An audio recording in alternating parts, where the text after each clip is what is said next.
Hello నమస్తే welcome to my channel గణితం bye Pritam. మన ఫస్ట్ సిరీస్లో మన సెకండ్ సిరీస్లో 22nd వీడియో వచ్చేసి ఏంటంటే basic problems on rotation of axis. So ఈ వీడియోలో మనము ఒక ఇంపార్టెంట్ ప్రాబ్లమ్ని సాల్వ్ చేస్తున్నాం, ఓకేనా. సో ఈ ప్రాబ్లం ఒక క్వశ్చన్ని మనము డీటెయిల్గా చూద్దాము. Find the transformed equation of 3x square plus 10xy plus 3y square is equals to 9 when the axes are rotated through an angle 45 degrees. So question చదివిన తర్వాత చాలామందికి కొంచెం కన్ఫ్యూజన్ ఉంటుంది.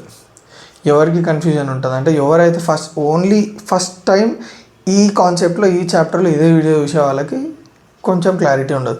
సో వాళ్ళ కోసం నేను రొటేషన్ ఆఫ్ యాక్సిస్ అంటే ఏందో మళ్ళీ ఒకసారి బ్రీఫప్ చేస్తాను చిన్నగా. సింపుల్గా రొటేషన్ ఆఫ్ యాక్సిస్ ఏంటంటే చూడండి, ఇక్కడ మీకు డయాగ్రామ్ కనిపిస్తుంది కదా, ఇందులో నేను బ్లాక్ కలర్ మార్కర్ తోటి గీసిన యాక్సిస్ని చూడండి. సో ఇప్పుడు ఇది వచ్చేసి మన యాక్సిస్, బ్లాక్ కలర్ మార్కర్ తోటి గీసింది. ఇప్పుడు నేను ఏం చేస్తున్నా అంటే అదే యాక్సిస్ని చూడండి, అదే యాక్సిస్ని కొంచెం రొటేట్ చేసిన, ఫర్ ఎగ్జాంపుల్ 45 degrees రొటేట్ చేసిన అనుకుందాం. ఆ రొటేషన్ చేయడమే రొటేషన్ ఆఫ్ యాక్సిస్ అంటే.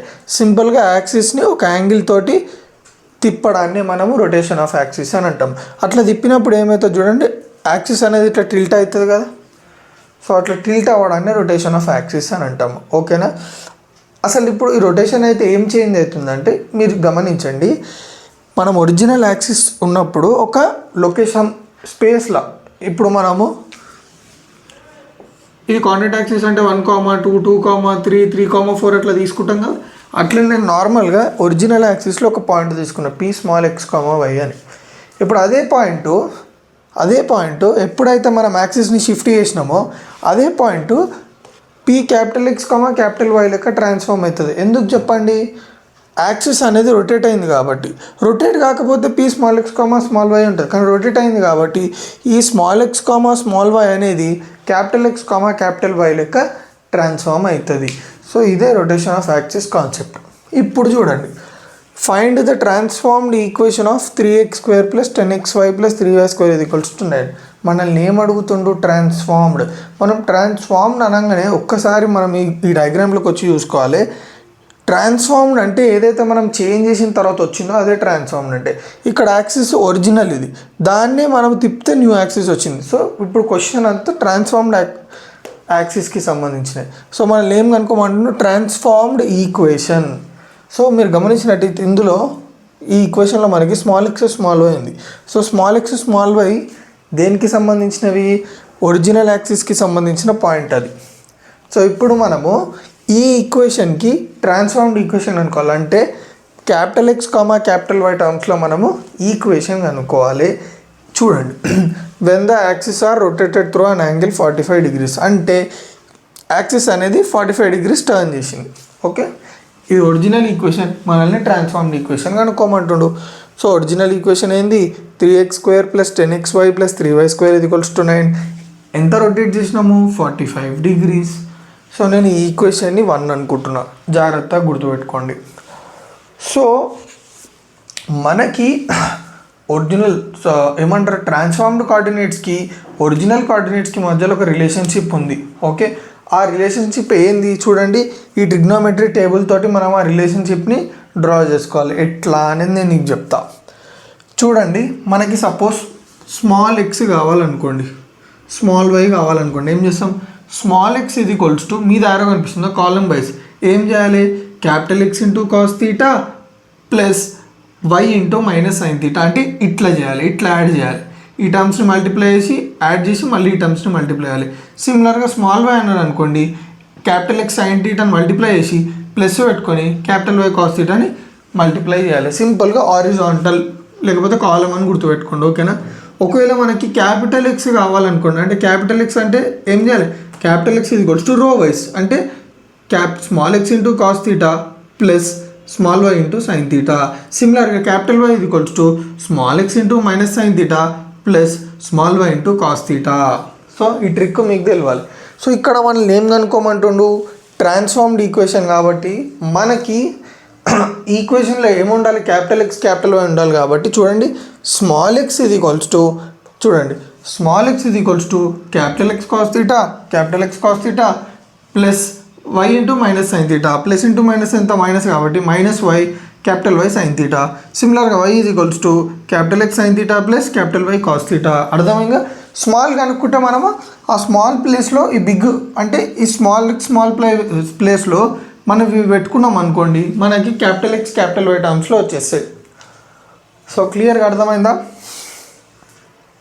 సో చూడండి, small X is equals to capital X cos theta minus capital Y sine theta is equals to capital X into angle ఎంత ఇచ్చిండు 45. So capital X cos 45 minus capital Y sine 45. So small X is equals to capital X into 1/√2 minus capital Y into 1/√2 is equals to X into 1 X, x/√2 minus Y into 1 y/√2. అది వచ్చేసి equation 3. సిమిలర్గా why కూడా నేను అట్లనే solve చేసిన ఈ ఫార్ములాలో పెట్టుకోండి. నాకు ఎంత వచ్చింది? y is equals to capital x/√2 plus capital y/√2.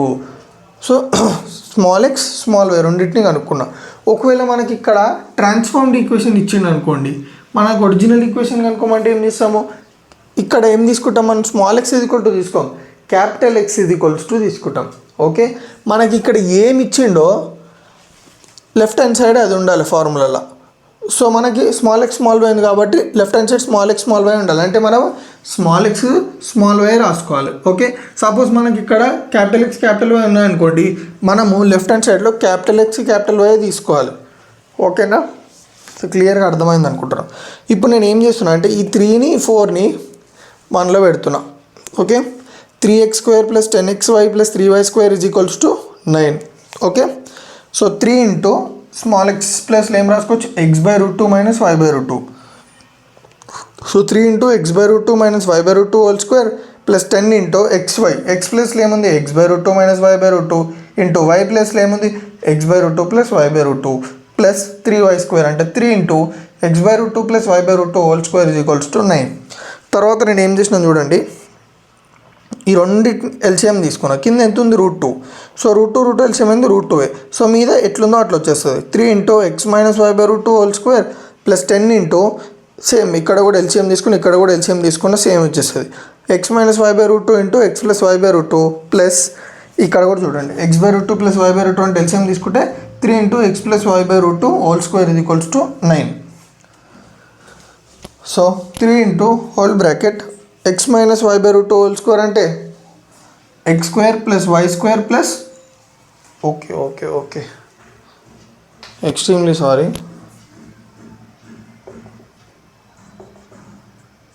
So x² plus y² minus 2xy/2 plus చూడండి x మైనస్ y/√2 కింద చూడండి √2 ఇంటూ √2 ఎంత? √4. √4 ఈజ్ నథింగ్ బట్ 2 కదా. సో √4 ఈజ్ నథింగ్ బట్ 2 కాబట్టి 10 into x plus Y into x minus Y అంటే ఏంది? సింపుల్గా a plus b into a minus b ఎంత? a² మైనస్ b² కదా.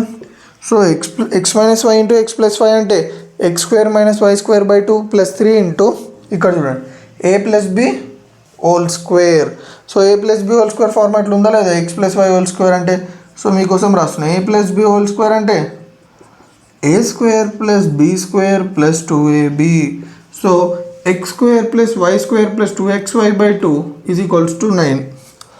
సో మీరు చూడండి బయట ఉంది ఆ బయటను బయటికి గుంజిన తర్వాత ఏం చేసినాం చూడండి, 3తో మల్టిప్లై చేసిన 3x² plus 3y² plus 3 into minus 6xy అంటే మైనస్ 6xy.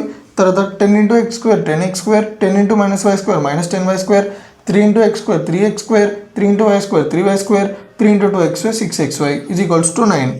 ఓకే,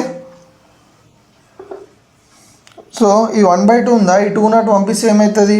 మల్టిప్లికేషన్ అవుతుంది. 9 ఇంటూ 2 ఎంత? 18. So 3x² plus 3y² minus 6xy plus 10x² minus 10y² plus 3x² plus 3y² plus 6xy is equals to 18. Minus 6xy plus 6xy చూడండి 3x² 10x² 13x² plus 3x² 16x² plus 3y² minus 10y² minus 7y² minus 7y² plus 3y² is nothing but minus 4y² is equals to ఈ రెండు cancel అయిపోయినాయి కాబట్టి 18. తర్వాత 2 common తీసిన, 2 common తీస్తే 8x² - 2y² = 18. ఆ 2ని కిందికి పంపించిన, 8x² - 2y² = 18/2. 2 1 2 9 8x² - 2 Y² = 9. So క్లియర్గా అర్థమైందా? సింపుల్. మీకు ఈ ట్రాన్స్ఫర్మేషన్ టేబుల్ అర్థమైపోతుంది. మళ్ళీ ఒకసారి చెప్తున్నాను మీకోసం, కన్ఫ్యూజ్ కావద్దని. ఎప్పుడైనా గుర్తుపెట్టుకోండి, మనకి ఏం కావాలో అది చాలా ఇంపార్టెంట్. ఓకే, స్మాల్ ఎక్స్ కనుక్కోవాలనుకుంటున్నావు. ఓకే, స్మాల్ ఎక్స్ కనుక్కోవాలనుకుంటున్నప్పుడు ఏం చేయాలంటే, నువ్వు చేతి ఇక్కడ పెట్టగానే మనకి ఇట్లా గుర్తుండిపోవాలి. ఓకే, ఈ డైరెక్షన్లో మనము అప్లై చేయాలి. X cos θ తర్వాత ప్లస్ Y sin θ. అర్థమైందా? సిమిలర్గా స్మాల్ y అంటే ఎట్లా రాస్తాను చెప్పండి? X sin θ plus Y cos θ. ఇది స్మాల్ ఎక్స్ స్మాల్ వైకి. అదే X అనుకో, మీరు ఒక్కసారి క్యాపిటల్ మీ చేతి పెట్టగానే ఇట్లా కిందికి వచ్చేయాలి డైరెక్షన్. అంటే ఏంది, ఈ 2 టర్మ్స్ని యాడ్ చేసి ప్లస్ పెట్టి మళ్ళీ ఈ 2 టర్మ్స్ని యాడ్ చేయాలి. సిమిలర్ Y అంటే ఈ 2 టర్మ్స్ని మల్టిప్లై చేసి ప్లస్ పెట్టి మళ్ళీ ఈ 2 టర్మ్స్ని మల్టిప్లై చేయాలి. సో క్లియర్గా అర్థమైందా? సో నా వీడియో ఏమన్నా మీకు కొంచెం యూజ్ అయితే తెలుసు కదా ఏం చేయాలో. రైట్.